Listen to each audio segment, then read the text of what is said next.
they're going to do to all the humans on the face of this planet. It's all legal. And then they talk about how the use of frequencies will be used in warfare. And we know, for example, the smart meters that are being deployed around the globe, the replacement of our electric meters, which will also and does include the replacement of all of our gas meters and our water meters as well, and will be connected to our food supply when they collapse the currency and they issue energy allowances, and that will all be controlled through the metering system. But they talk about the use of low frequencies, microwave frequencies, and they mention in this NASA document the U.S. Army report. The U.S. Army report is on our website, smartmetersmurder.com. It's about a 20-page Army document that talks about the use of frequencies to target the enemy. We're the enemy. And they say 100% of the human population will be affected by these frequencies. Some will be the canaries in the coal mine, which is a term that they've been using as people have been dropping like flies. People are experiencing all kinds of health maladies. Generally, it starts with ringing of the ears, heart palpitations, skin rashes, inability to sleep through the night. And what they're doing is they're jamming our immune systems with these frequencies. So how do the elite shield themselves from their own weapons?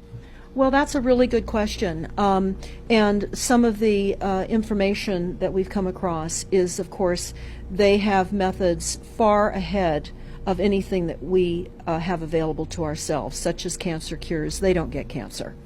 There's chip mechanisms that we understand can fend off certain frequency attacks. We also know that they're interested in transhumanism. So much of what they're doing globally, they're interested in. And to what extent they're affected by all of the chemtrails and all of the nanofibers that are being dropped, which is phase 1 of the first protocol.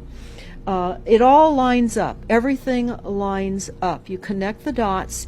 You see the NASA war document.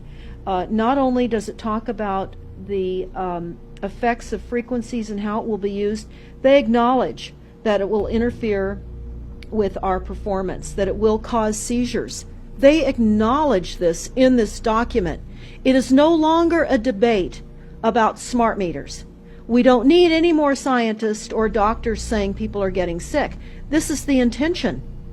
So we have to stop looking for more verifiable proof that people are becoming sick. This is the goal. This is the absolute goal. It's incarceration, it is enslavement, and it is depopulation, and it is massive mind control. The frequencies have multiple purposes.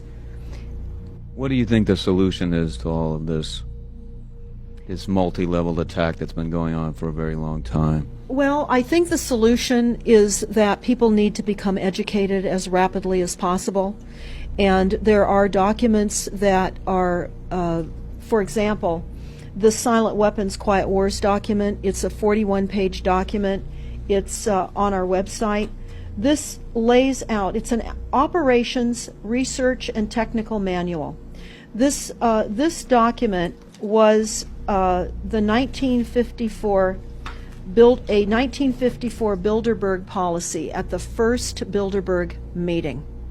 And this laid out the strategy to control the human population.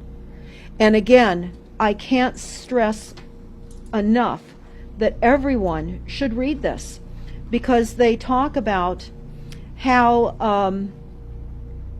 they talk about that this document should not be released to the people because it is a declaration of war.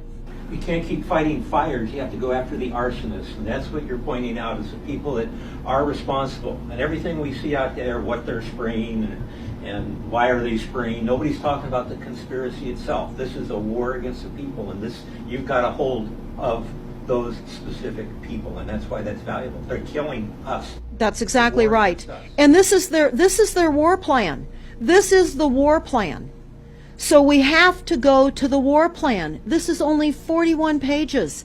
You take out the diagrams and you've got 36 pages. And it's not hard to read. They say that it's the silent weapon technology has evolved from operations research, a strategic and tactical developed under the military management in England during World War II. The original purpose of this research was to study strategic and tactical problems of air and land defense with objective effectiveness used in initiated military resources against foreign enemies. And they go on to talk about how they came across technologies that they had. Oh, in 1952, the grant period terminated, and the high-level meeting of the elite was held to determine the next phase of the social operations research. The Harvard project had been very fruitful, as is borne out by the publication of some of the results in 1953, suggesting the feasibility of economic engineering, studies of structure of the American economy. And they talk about how it was engineered in the last half of the 1940s. The new, quiet war machine stood, so to speak, in sparkling gold-plated hardware on the showroom floor by 1954. So this document talks about a combination of irresistible attacks upon humanity and how they will control humanity. Politically, they talk about how they set up the political system right and left so that we would feel our grievances were aired and our frustrations could come out. But the bankers were behind everyone who was elected, and they laugh at us. They laugh at us. The very, very last, and I'll go to this right now because we'll come back to the document itself, but the very last statement in this document, it says, Factor 6, cattle. Those who will not use their brains are no better off than those who have no brains. And so this mindless school of jellyfish, father, mother, son, and daughter, become useful beasts of burden, or trainers of the same. So what they say in this document is they will dole out poisonous foods. It's not what we need, but it's what we want, and those that decide to eat these foods will have the consequences of that. They tell us how they set up all the social engineering, how they devise the family, how they crumble the family, how they set up the war machine, how they influence thinking in the family unit to allow the family to give up their children to war for a rich man's fodder. It's a document that discusses the artificial womb. They believe that people need to feel protected and that the elites are going to serve as the womb for protection of the people.